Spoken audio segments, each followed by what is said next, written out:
asalaamu calaykum waraxmatullaahi tacaala wabarakaatu kusoo dhawaada qeybteenii labaad ee qiisadii nebi muuse calayhi salaam iyada oo kooban waxa ay noo maraysay aasiya markay fircoon u keentay isagana uu ka aqbalay in ay korsadaan kadibna aasiya waxay u raadisay ilmihiisii wax nuujiyo gabadhii u horeysay inay nuujiso loo keentay waa diiday tii labaadna waa diiday tii saddexaadna waa u diiday ilaa tobaneeyo la gaarsiiyeyna waa uu diiday aasiya arrintii aada ayay uga murugtay sidoo kale nebi muuse calayhi salaam hooyadiisna aada ayay uga murgootay wiilkeedii iyo xaalka uu ku sugan yahay inay guriga fircoon tagto xataa ay warkii sheegto way ku sigatay hadduu ilaahay qalbigeeda u qaboojin kadibna nebi muuse walaashiis oo joogtay ayay tiraaday bal meeshaas taag oo soo dhegadhegay oo soo fiiri waxaa ka jiro iyo wixii muuse ku dhacay gurigii ayay imaatay way fiirisay aasiya iyo la kulantay waxayna u sheegtay in ay u helayso qof nuujiyo kadib aasiya arrintii waa ay ku faraxday waa xaaskii fircoone kadibna waa loo wacay nebi muuse hooyadiis way imaatay markay imaatay ay cunugii nuujisayna cunugii naaska uu cabay kadib way la heshiisay oo waxay kula heshiisay in ay gurigeeda u qaato ay gurigeeda kusoo nuujiso kadibna muuse hooyadiis waa ay qaaday way soo nuujisay ilaa uu nuujintii oo usoo dhammaatay kadibna wuxuu usoo celisay gurigii fircoon oo soo korsaday gurigaas ayuuna kusoo koray oona kusoo barbaaray nebi muuse calayhi salaam asoo nin weyn ah ayuu maalin waxa uu la kulmay mid reer bani israa'iil ah oo mid reer masaari ah oo heesta oo jirdilaya oo garaacayo kadib waxa uu damcay in uu ka celiyo waa u gacan qaaday ninkii reer khibdi ahaana sidii ayuu ku dhintay nebi muusena waa uu ka shallaayay oo wuxuu yidhahday ilaahi cafi arrinkan waa arrin shaydaan kadib nebi muuse howshiisii ayuu iska sii raacday maalintii ku xigtay nebi muuse calayhi salaatu wasalaam soo socdo ayuu wuxuu la kulmay isla ninkii oo nin kale oo reer masaari ah oo asagana sidii u jirdilayo oo jiidayo oo ku raranayo qoryo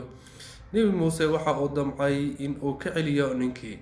kii reer bani israa'iil ah oo shalay ninka laga celiyey ayaa soo booday muuse adi nin xoog leh ayaa tahay shalay ayaa mid dishay haddana midkan ayaa dili rabtaa ayuu dhahay ninkii reer masaarina waxa ogaaday ninkii shalay la dilay in uu muuse dilay muuse calayhi salaam uu dilay nebi muusene waa uu isaga tegay oo arrintii farahii ayuu ka qaaday ilaan doqon wax loo hiiliya maahane ninkii kadib waxa uu ogaaday arrintii kadibna waxa uu u sheegay fircoon iyo qoomkiisii reer khibdi ayuu u sheegay ninkii shalay la dilay oo wax dilay laga siwaa inuu muuse dilay kadibna waxaa lagu heshiiyey in ayagana nebi muuse dilaan nin reer bani israa'iil ah oo arrintii soo maqlay ayaa soo orday oo waxa uu u sheegay nebi muuse calayhi salaam oo wuxuu yidhaahday waa lagu soo socdaa in lagu dilo ayaa la rabaa nebi muuse calayhi salaatu wasalaam isagana waa uu soo cararay asoo isqarinayo ayuu magaaladii kasoo baxay socod dheer kadib dadka qaar waxay dhigaan 8 maalin iyo 8 habeen ayuu wuxuu soo gaaray magaalada madyan waxaa hoos fadhiisay geed hoostiisa kaasoo u dhowaa ceelka waxaa dhaansanayay rag waxaana ag joogay gabdho masaakiimiin ah oo ari la socday gabdhihii ayuu nebi muuse u imaaday arigii ayuu u waraabiyey waana u dhaanshay kadibna meeshiisii ayuu isaga noqday in cabaar kadib marka uu meeshii fadhiyey labadii gabdhood mid ka mid ah ayaad u timaad nebi muuse waxa ay ku tiraaday aabbaheen wuu ku wacayaa wuxuu rabaa inaad u imaadid si uu ku abaalmariyo maadaama aad arigii noo waraabisay nebi muuse calayhi salaamna waa uu yeelay oo waa israaceen gabadhii hor socto ayaa dabeelo kaceen gabadhii kadib nebi muuse wuxuu ka xishooday gabadha maryaha inay ku dhigaan oo cawradeeda arko ama ay dabeesha ka qaadaan waa uuna ka hormaray wuxuu yidhaahday adig gadaashay soo soco iina tilmaam waxa ay soo gaareen gurigii ninkii wanaagsanaa qaar culummada waxay ku sheegaan inuu ahaa nebi shucayb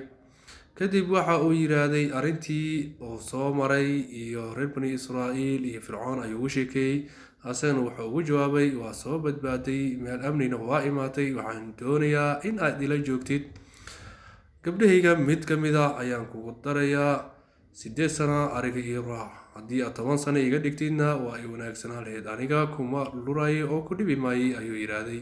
nebi muusene calayhi salaam arrintii waa uu ka yeelay جاءته إحداهما تمشي على استحياء قالت إن أبي يدعوك ليجزيك أجر ما سقيت لنا. فلما جاءه وقص عليه القصص قال لا تخف نجوت من القوم الظالمين. قالت إحداهما يا أبت استأجره إن خير من استأجرت القوي الأمين. قال إني أريد أن أنكحك إحدى بنتي هاتين على أن تأجرني 8 حجج فإن أتممت 10 فمن عندك وما أريد أن أشق عليك ستجدني إن شاء